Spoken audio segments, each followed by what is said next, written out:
Welcome to Priya's food channel. இன்றைக்கி நம்ம ஒரு ஸ்வீட் ரெசிபி தான் பார்க்க போகிறோம். கேரட் அல்வா எப்படி பண்ணுறதுன்னு இன்றைக்கி பார்க்க போகிறோம். ரொம்பவே சிம்பிளான ஒரு பொருட்கள், வீட்டில் இருக்கிற பொருட்களை வச்சு சூப்பராக ஒரு ஸ்வீட் வந்து இன்றைக்கி நம்ம ரெடி பண்ண போகிறோம். இதுக்கு ஃபஸ்ட்டு வந்து அடுப்பு ஆன் பண்ணி கடாய் வச்சு, கடாய் ஹீட் ஆனதும் ஒரு ஸ்பூன் நெய் விட்டுக்கலாம். இந்த நெய்யில் முந்திரி திராட்சையை நம்ம வந்து வறுத்து எடுத்துக்கலாம்.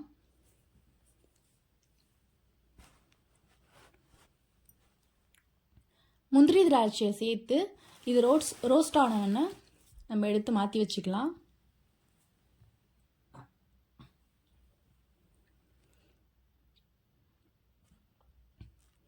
இப்போ அதே கடாயில் எக்ஸ்ட்ரா இன்னொரு ஸ்பூன் நெய் சேர்த்து அது கூட நம்ம துருவி வச்சுருக்க கேரட், 1/4 கிலோ அளவுக்கு நம்ம கேரட் துருவி வச்சுருக்கோம். அந்த கேரட்டை வந்து இந்த கடாயிலே சேர்த்து நம்ம வந்து நல்லா வறுத்து எடுத்துக்கலாம். நெய்யில் லைட்டாக ஒரு 5 நிமிஷம் மட்டும் வதக்கிட்டு நம்ம இது பாலில் ஊற்றி குக் பண்ண போகிறோம். அதனால் வந்து ஒரு 5 நிமிஷம் மட்டும் வதக்கிக்கலாம்.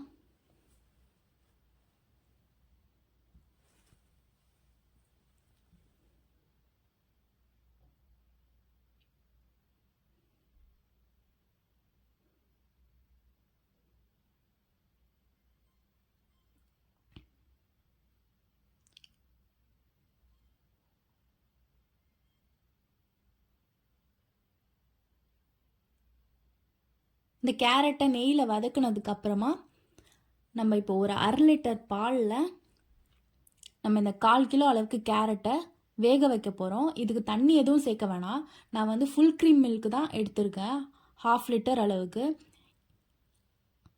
1/4 கிலோ கேரட்டுக்கு 1/2 லிட்டர் பால் வந்து கரெக்டாக இருக்கும். அப்போ தான் உங்களுக்கு டேஸ்ட்டு கொடுக்கும். தண்ணி எதுவுமே நீங்கள் சேர்க்க தேவையில்லை இதில்.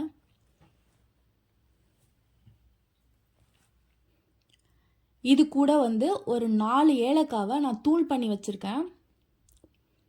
அதையும் இது கூட சேர்த்து நம்ம கிளறி விட்டுக்கலாம்.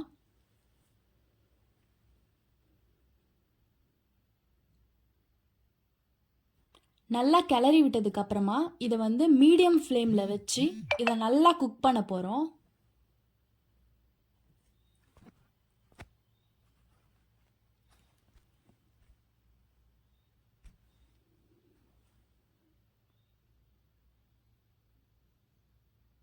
இந்த கேரட் ஃபுல் அண்ட் ஃபுல் இந்த பாலில் மட்டும்தான் வேகணும், தண்ணி எதுவுமே ஊற்றக்கூடாது.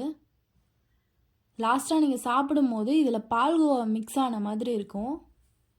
அதுக்காக தான் இதில் தண்ணி எதுவும் சேர்க்க வேண்டாம்னு சொல்கிறேன். இந்த பால் திக்காக அது பால்கோவாவாக மாறி அந்த டேஸ்ட்டே ரொம்ப சூப்பராக இருக்கும்.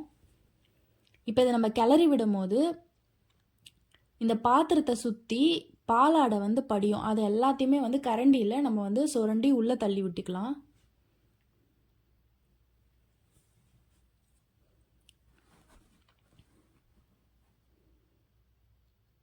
எல்லாத்தையும் நல்லா சேர்த்து மிக்ஸ் பண்ணியாச்சு.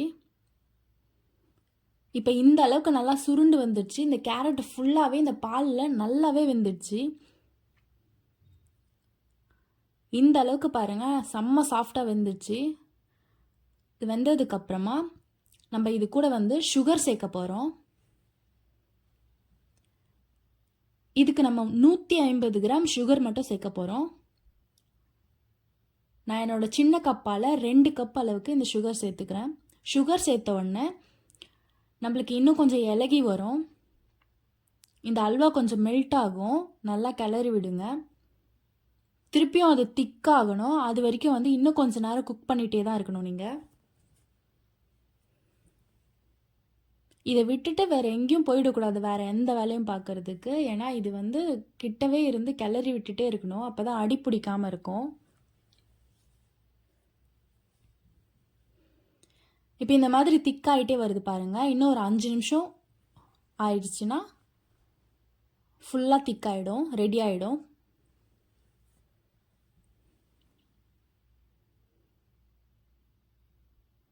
இப்போ இந்த அளவுக்கு கெட்டியானதுக்கப்புறம் நம்ம வறுத்து வச்சுருந்த முந்திரி திராட்சையை இது கூட சேர்த்து ஒரு மிக்ஸ் பண்ணி விட்டுக்கலாம்.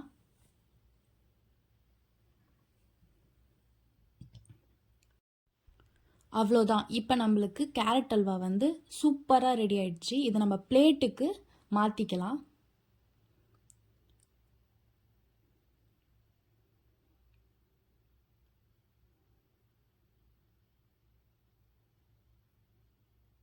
இப்போ பாருங்கள், சூப்பரான கேரட் அல்வா செம்ம டேஸ்டியாக ரெடி ஆயிடுச்சு. என்னோட சேனலில் வர ரெசிபிஸ் எல்லாம் நீங்கள் கண்டினியூஸாக வாட்ச் பண்ணணுன்னு நினச்சிங்கன்னா என்னோட சேனலை சப்ஸ்கிரைப் பண்ணி வச்சுக்கோங்க.